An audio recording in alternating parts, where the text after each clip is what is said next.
Mikael was a young orphan who lived in a small village in the woods.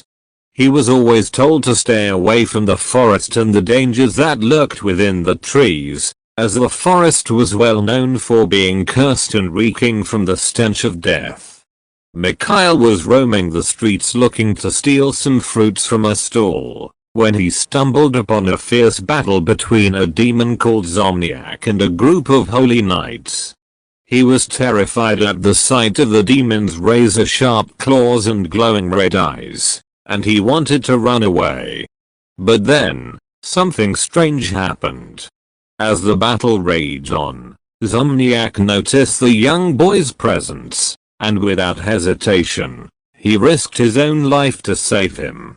Using his immense strength and speed, Zomniac blocked the mage's attacks aimed at Mikael, using his own body as a shield. As a result, Zomniac was mortally wounded, and he fell to the ground, but as the child attempted to get him back onto his feet, the Holy Knight pierced his sword through Zomniac's chest. The child watched as the glow in his eyes went dark and his body turned into ash.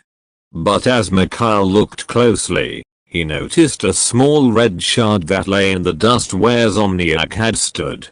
He picked it up and immediately felt a strange warmth emanating from the shard, almost like a strange sense that something is calling his name. So Mikael kept it safe with him. It was the only thing he had of the creature that had sacrificed its life for him, without question or reason.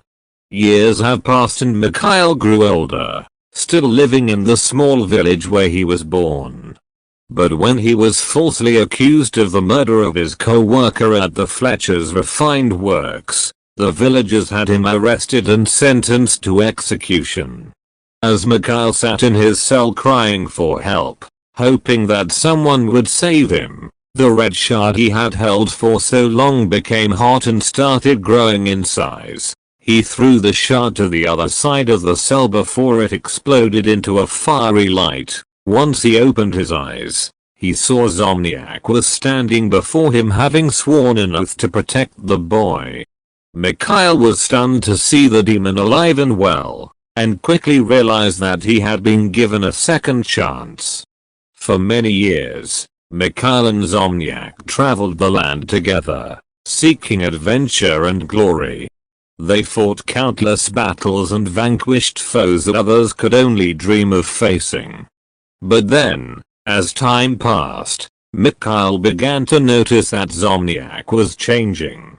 The demon's once brilliant aura of light had begun to dim, and his once kind demeanor was turning cold and distant.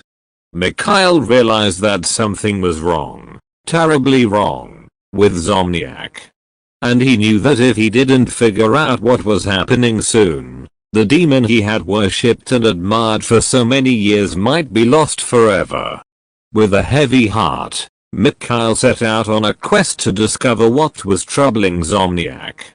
He journeyed far and wide, battling dangerous monsters and defeating powerful foes. And with each victory, he grew closer to uncovering the truth. Finally, after months of searching, Mikael found what he had been seeking. He discovered that Zomniac had made a deal with a powerful, evil sorcerer.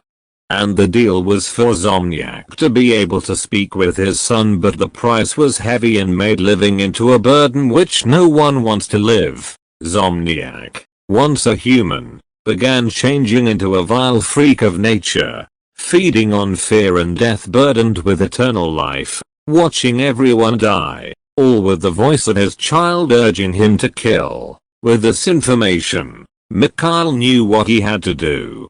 He would need to confront Zomniac and convince him to break his deal with the sorcerer, no matter the cost. And so Mikael returned to Zomniac and the two engaged in a fierce battle. But in the end, Zomniac had Mikael pinned to the ground, with his claws against his throat, but he could not bring himself to kill the boy, and so he explained to Mikael. "I've made my mistakes. I never should have made that deal, but the choices have been made. The damage is already done, but I will not allow my demonic, dreadful, dark nature bring harm to another boy. After which Mikael heard a crackling in his voice before he ran off and disappeared into the forest. In the end, Mikael realized that Zomniak was not a demon to be worshipped, but rather a being who had a capacity for good and evil. And it was up to him to ensure that Zomniak stayed on the path of righteousness. Together, they would continue to journey on, fighting for what was right and just, for he was not going to give up on Zomniak. Thank you for watching. Don't forget to like and subscribe.